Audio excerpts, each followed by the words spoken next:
नमस्कार दोस्तों, स्वागत है आप सभी का कार्तिक एस्ट्रोलॉजी में। आज हम बात करने वाले हैं ज्योतिष के सबसे शुभ ग्रह देवगुरु बृहस्पति के बारे में। देखिए, बृहस्पति यानी ज्ञान, धन, भाग्य, गुरु, विवाह, संतान और धर्म का कारक माना जाता है। अगर कुंडली में गुरु मजबूत हैं तो जीवन में उन्नति तय है, और अगर कमजोर हैं तो अच्छे योग भी कमजोर पड़ जाते हैं। चलिए, अब हम बात करते हैं देवगुरु बृहस्पति के बेसिक स्वभाव के बारे में। तो देखिए, इनका जो तत्व है वो है आकाश तत्व। गुण इनके सत्व हैं। कारक ये ज्ञान के, धर्म के, विवाह के और संतान के और धन के भी कारक माने जाते हैं। अब देवगुरु बृहस्पति उच्च के किस राशि में होते हैं, तो सबसे पहली राशि आती है वो है कर्क राशि। कर्क राशि में देवगुरु बृहस्पति एग्जॉल्टेड रहते हैं, उच्च के माने जाते हैं। यहाँ पर गुरु कहीं ना कहीं अत्यंत शुभ फल देते हैं। यहाँ पर भावनात्मक बुद्धि प्लस भाग्य उदय करते हैं। अभी 2 जून 2026 को देवगुरु बृहस्पति उच्च के होने वाले हैं, कर्क राशि में जाएंगे। वहां पर बहुत अच्छा, बहुत शुभ फल देंगे। इस विषय पर भी मैं डिटेल में आपको जानकारी दूंगा, डिटेल में वीडियो बनाऊंगा, ठीक है। अब देखिए, हम बात करते हैं देवगुरु बृहस्पति स्वगृही के बारे में। तो देखिए, धनु और मीन राशि में कहीं ना कहीं लगभग ठीक ठाक माने जाते हैं, लेकिन सबसे खराब, सबसे नीच के देवगुरु बृहस्पति माने जाते हैं मकर राशि में। यहाँ गुरु आपको प्रैक्टिकल बनाते हैं और आध्यात्मिक में रुचि कम करवाते हैं। और कहीं ना कहीं यहाँ पर देखें तो देवगुरु बृहस्पति मकर राशि में अच्छे नहीं माने जाते। अब देवगुरु बृहस्पति की कुछ युक्ति है, मतलब देवगुरु बृहस्पति किन ग्रहों के साथ अगर साथ में है तो वो क्या क्या फल दे सकते हैं, इसके बारे में हम डिटेल बताएंगे। तो चंद्र अगर गुरु एक साथ है तो गजकेसरी योग बनता है। चंद्र के साथ बृहस्पति देव का बहुत अच्छा बनता है। गुरु प्लस सूर्य, ये भी बहुत अच्छा है, यहाँ पर राज योग बनाता है। मंगल गुरु बहुत अच्छा माना जाता है, यहाँ पर धर्म के प्रति आपकी रुचि बढ़ती है। अब अशुभ युक्ति के बारे में बताता हूँ। तो कहीं ना कहीं राहु प्लस गुरु अच्छा नहीं माना जाता, यहाँ पर गुरु चांडाल योग माना जाता है। केतु प्लस गुरु, ये कहीं ना कहीं आध्यात्मिकता आपके मन में लाता है, और लेकिन आप कंफ्यूज बहुत ज्यादा रहते हैं, अस्थिर बहुत ज्यादा रहते हैं। शनि प्लस गुरु का मतलब होता है देरी, लेट लेट से कोई काम आपका बनता है और आपको बहुत संघर्ष करना पड़ सकता है। अब हम हाउस वाइज बात करें तो सबसे पहला हाउस जो है वो फर्स्ट हाउस है, और फर्स्ट हाउस जिसे हम लगन भी कहते हैं। यहाँ पर गुरु अगर विराजमान है तो व्यक्ति बहुत बुद्धिमान होता है, भाग्यशाली होता है, लेकिन व्यक्ति थोड़ा मोटा होता है, ठीक है। और व्यक्ति बहुत बुद्धिमान होता है, ज्ञानवान होता है, व्यक्ति को मान सम्मान समाज में मिलता है। सेकंड हाउस में अगर बृहस्पति देव हैं तो यहाँ पर धन लाभ आपको मिलता है। आपकी वाणी बहुत मधुर होती है, बहुत मीठी होती है, और पारिवारिक सुख आपको मिलता है।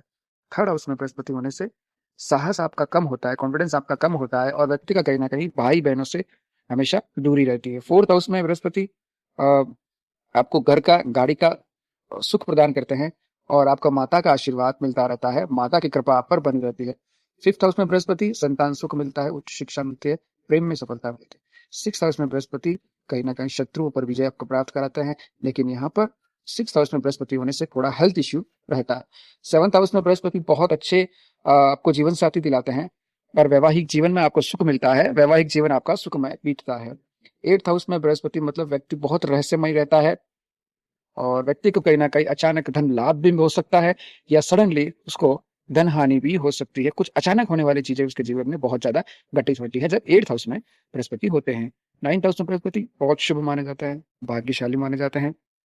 यहाँ पर व्यक्ति धार्मिक कार्य करता है, धार्मिक यात्राएं करता है, धर्म का प्रचार करता है। टेंथ हाउस में बृहस्पति कैरियर में सफलता दिलाता है, मान सम्मान दिलाता है, और उच्च पद की प्राप्ति होती है। 11th हाउस में बृहस्पति आपको बहुत बड़ी इनकम मिलती है, बड़ी सैलरी मिलती है, कोई बड़ी कंपनी में आपको जॉब मिलता है, आपका नेटवर्क बहुत मजबूत होता है, स्ट्रांग होता है। 12th हाउस में बृहस्पति विदेश के योग बनाता है, विदेश में जाकर आप सेटल्ड होते हैं, वहीं पे आपको कोई बड़ी कंपनी में जॉब मिल सकता है। हालांकि 12th हाउस में बृहस्पति होने से थोड़ा सा खर्च ज्यादा होता है, व्यक्ति बहुत ज्यादा खर्च करने वाला होता है। अब देखिए, मेष राशि में बृहस्पति है तो कहीं ना कहीं लीडरशिप व्यक्ति का बढ़ाता है, व्यक्ति बहुत ज्ञानवान होता है। वृषभ राशि में अगर बृहस्पति है तो धन लाभ तो मिलता है, लेकिन व्यक्ति की ग्रोथ जो है वो बहुत स्लो होती है। मिथुन राशि में बृहस्पति हमेशा व्यक्ति कंफ्यूजन में रहता है, और डुअल थिंकिंग वाला होता है। मिथुन राशि में मैंने आपको बता दिया। कर्क राशि में बृहस्पति उच्च के माने जाते हैं, और सबसे अच्छा यहाँ पर देवगुरु बृहस्पति फल देते हैं। अगर किसी जातक की कुंडली में देवगुरु बृहस्पति कर्क राशि में है, वो जातक हमें कमेंट जरूर करें। सिंह राशि में बृहस्पति व्यक्ति को राजयोग बनाता है, व्यक्ति राजा की तरह जीवन जीता है, सारी सुख सुविधाएं उसको मिलती है, कभी भी पैसे की कमी नहीं रहती, जो भी वो व्यक्ति चाहता है उसको वो मिलता है, मतलब बनी बनाई प्रॉपर्टी उसको मिलती है।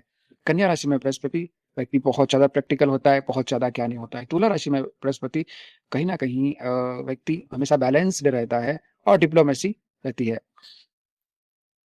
वृश्चिक राशि में बृहस्पति अगर देवगुरु बृहस्पति अगर है तो व्यक्ति को रहस्यमय बनाते हैं, ऑकल्ट व्यक्ति रहता है। धनु राशि में देवगुरु बृहस्पति स्वग्रही हैं, व्यक्ति को धर्म के प्रति बहुत ज्यादा रुचि रहती है, धार्मिक यात्राएं करता है और कहीं ना कहीं धर्म का प्रचार करता है। मकर राशि में बृहस्पति नीच के माने जाते हैं, यहाँ पर अच्छे नहीं माने जाते और व्यक्ति को जिंदगी भर हमेशा संघर्ष करना पड़ता है। यहाँ पर बैठे बैठाए व्यक्ति को पैसा नहीं मिलता और कोई काम नहीं बनता। अगर उसे कुछ करना है जिंदगी में तो बहुत संघर्ष करना होगा। यहाँ पर बृहस्पति व्यक्ति को मकर राशि में संघर्ष कराते हैं। कुंभ राशि में व्यक्ति की कहीं ना कहीं इनोवेटिव सोच होती है। मीन राशि में व्यक्ति की आध्यात्मिक शक्ति बढ़ती है, व्यक्ति के आध्यात्मिक के प्रति रुचि बढ़ता है।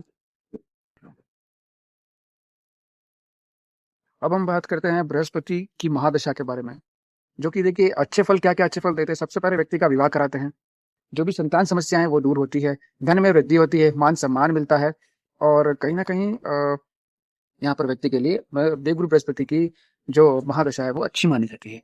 अब देखिए अगर बृहस्पति यहाँ पर अच्छा नहीं है, खराब स्थिति में है तो ऐसे समय में बृहस्पति की अगर महादशा है तो व्यक्ति गलत निर्णय लेता है, गलत डिसीजन हमेशा लेता है, जिसके कारण उसको कहीं ना कहीं उस गलत निर्णय के परिणाम भुगतने पड़ते हैं और व्यक्ति बहुत ज्यादा ओवर कॉन्फिडेंस हो जाता है और ओवर स्मार्टनेस के कारण कहीं ना कहीं गलत निर्णय, गलत डिसीजन लेता है। तो कहीं ना कहीं व्यक्ति की धन हानि भी होती है और व्यक्ति ओवर कॉन्फिडेंस होने के कारण बहुत से नुकसान झेलता है। बृहस्पति कमजोर होने के संकेत क्या होते हैं? तो देखिए अक्सर ऐसा व्यक्ति गुरु का अपमान करता है, अक्सर ऐसे व्यक्ति की ज्ञान में कमी होती है, ऐसे व्यक्ति के विवाह में समस्याएं आती है, संतान सुख में बाधाएं आती है और ऐसा व्यक्ति अपने धर्म को नहीं मानता, भगवान को नहीं मानता और हमेशा भगवान का अपमान करता रहता है या फिर धर्म के बारे में हमेशा अपशब्द बोलते रहता है। अज्ञानी अगर आप कहें तो इजी भाषा में तो अज्ञानी ही ऐसा व्यक्ति होता है। ऐसे व्यक्ति के जीवन में हमेशा समस्याएं आती रहती है और कंफ्यूजन में हमेशा रहता है। बृहस्पति कमजोर होने के ये संकेत है। अब आपके कुंडली में बृहस्पति कमजोर है, किसी पापक ग्रह के साथ है, अच्छा योग नहीं बना रहे हैं, जैसे कि गुरु चांडाल योग है, तो इसके लिए आप क्या करें? गुरुवार का व्रत रखना शुरू कर दीजिए, जितना हो सके उतना पीले कपड़े पहनिए, हल्दी का दान कीजिए और विष्णु जी की पूजा कीजिए, विष्णु जी की आरती कीजिए हर गुरुवार को, या फिर रेगुलर आप चाहे तो रेगुलर श्री हरि विष्णु जी की पूजा कर सकते हैं, विष्णु जी की आरती कर सकते हैं, ओम गुरुवे नमो इस मंत्र का जाप कर सकते हैं, पुखराज धारण कर सकते हैं, लेकिन बिना कुंडली एनालिसिस करवाए, बिना किसी ज्योतिष की सलाह के आप कोई भी रत्न धारण मत कीजिएगा। तो कहीं ना कहीं देवगुरु बृहस्पति कुछ हद तक बहुत फायदा देते हैं, जैसे कि वैवाहिक जीवन में और आपके मैरिटल लाइफ में भी आपके वैवाहिक जीवन में भी हो सकता है, या आपको धन संबंधी समस्याएं दूर हो सकती है, आपको उच्च पद मिल सकता है। तो देव गुरु बृहस्पति देवताओं के गुरु हैं और अगर ये अच्छी स्थिति में है तो व्यक्ति के जीवन में ज्यादा संघर्ष व्यक्ति को नहीं करना पड़ता, और अच्छी स्थिति में नहीं है तो फिर वही वैवाहिक जीवन में समस्याएं, विवाह नहीं होना, संतान नहीं होना, संतान बाधाएं आना, या फिर कहीं ना कहीं व्यक्ति अज्ञानी होना या उसकी संतान अज्ञानी होना, तो इस तरह की प्रॉब्लम्स आती है। मैंने आपको उपाय बताया कि देवगुरु बृहस्पति को कैसे मजबूत करते हैं, स्ट्रॉन्ग करते हैं। गुरुवार को उनका व्रत रखिए और जितना हो सके उतना श्री हरि विष्णु जी की उपासना कीजिए, उनकी डेली आरती कीजिए कपूर से, तो कहीं ना कहीं बृहस्पति आपकी कुंडली में अच्छा फल देंगे।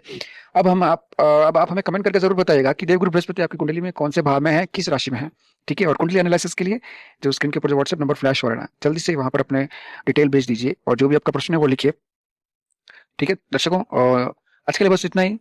चैनल को सब्सक्राइब जरूर कीजिए, वीडियो को लाइक जरूर कीजिए, वीडियो को शेयर जरूर कीजिए। राधे राधे।